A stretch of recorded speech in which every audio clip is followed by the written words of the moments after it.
जय सच्चिदानंद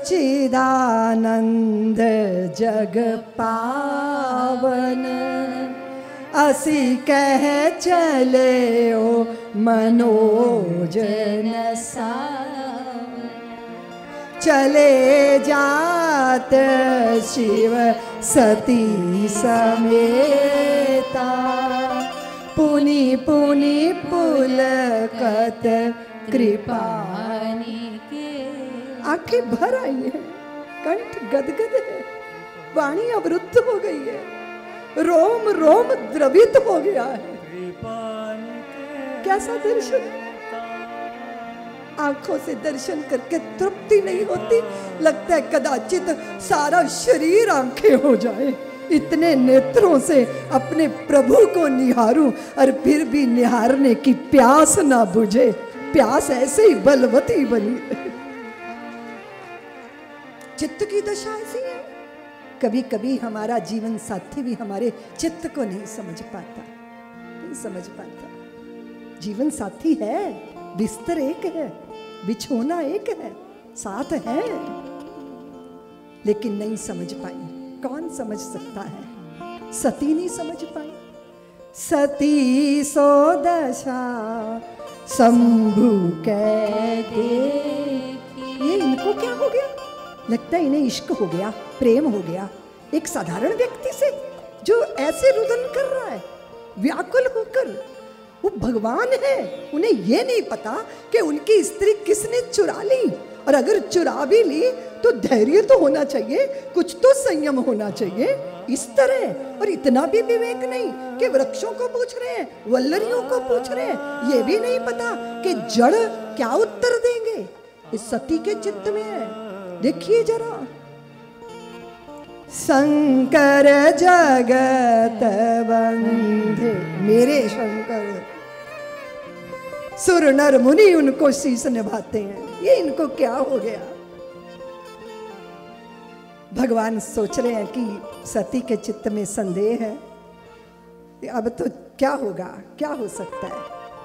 कथा में निष्ठा नहीं है, लीला में शंका है, चित्त में इतने सारे प्रश्न हैं, इतनी व्याकुलता है।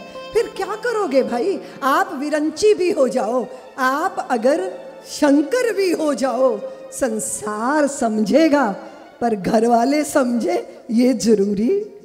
तो फिर क्या करना चाहिए? तुम शंकर जी से भी बड़ी तोप हो क्या? समझा लोगे क्या? तो फिर क्या करना चाहिए? भोले बाबा की तरह सोचना चाहिए। हो ये सोई जो राम रची राखा,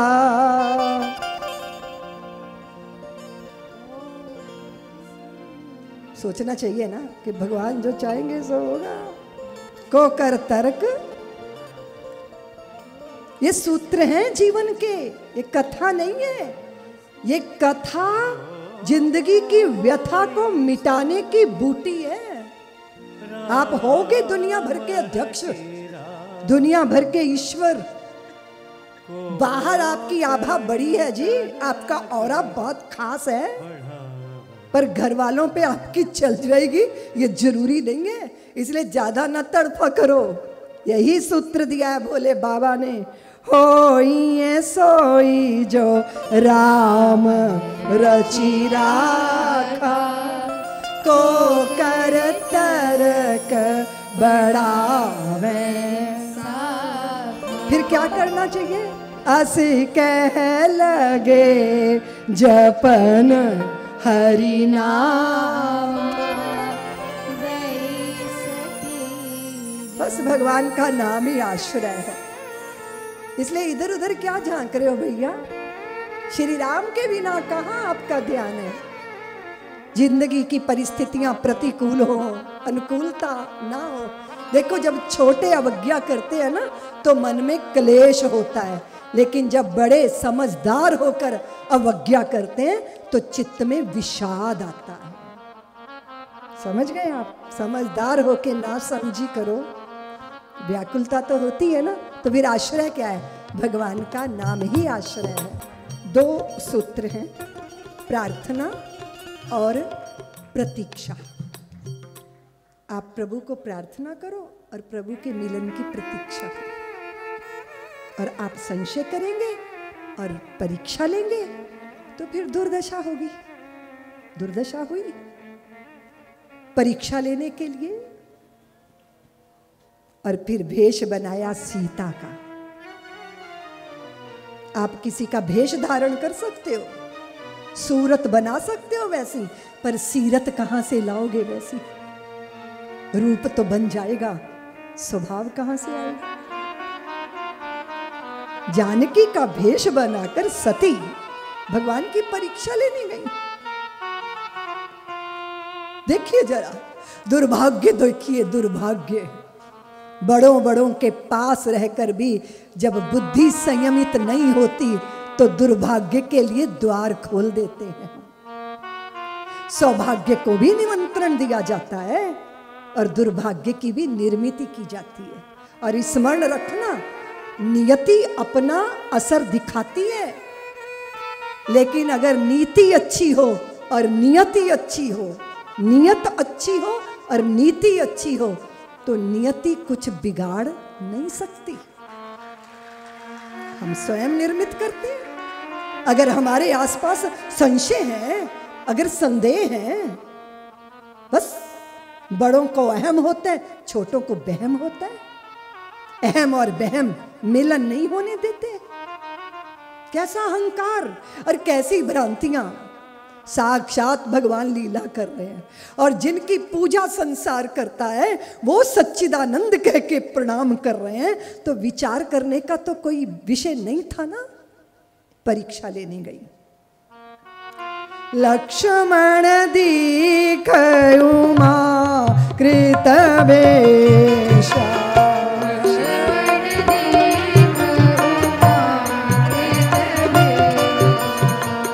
चकित भये भ्रम हृदय विशेष, चकित भये भ्रम हृदय विशेष।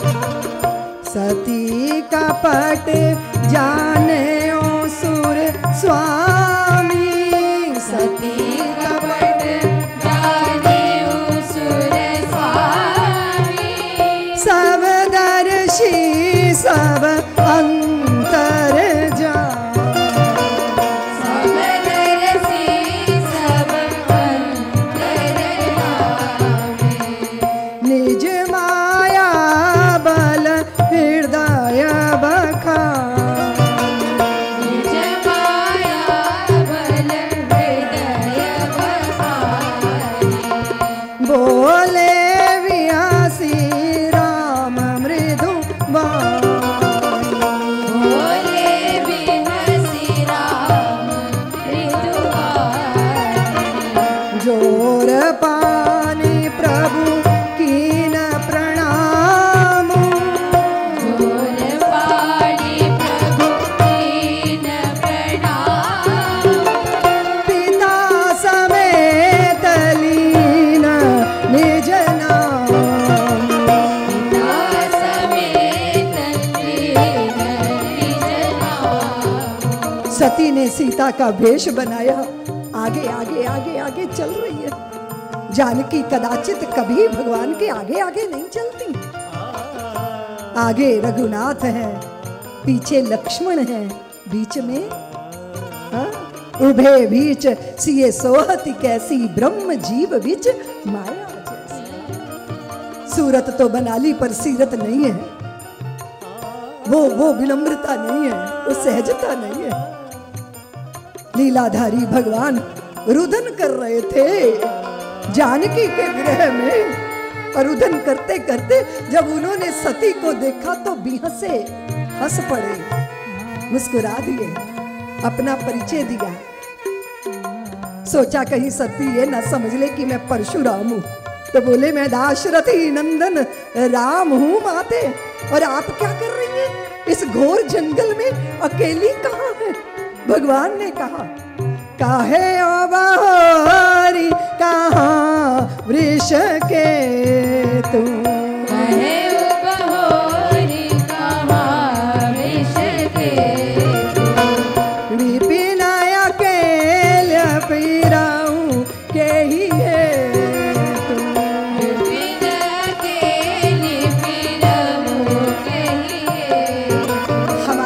भारतीय संस्कारों में एक संस्कार होता है कि पति जहां जाएं, पति का संबंध जिनके साथ हो, कोई उत्सव है, महोत्सव है, पार्टी है, अकेले घूम रही हैं देवी जी, तो प्रश्न तो उठेगा ना मन में कि भाई क्या बात है, ये अकेले अकेले अपने निजी रिश्ते किनसे बना रखे हैं जी।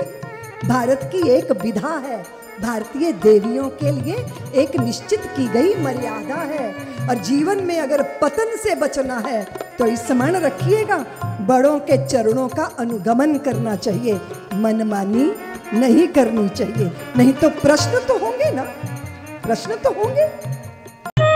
सब्सक्राइब करें साध्वी ऋतंभरा जी के YouTube चैनल को और हमारी वीडियोस को सबसे पहले देखने के लिए बेल आइकन को दबाना ना भूलें।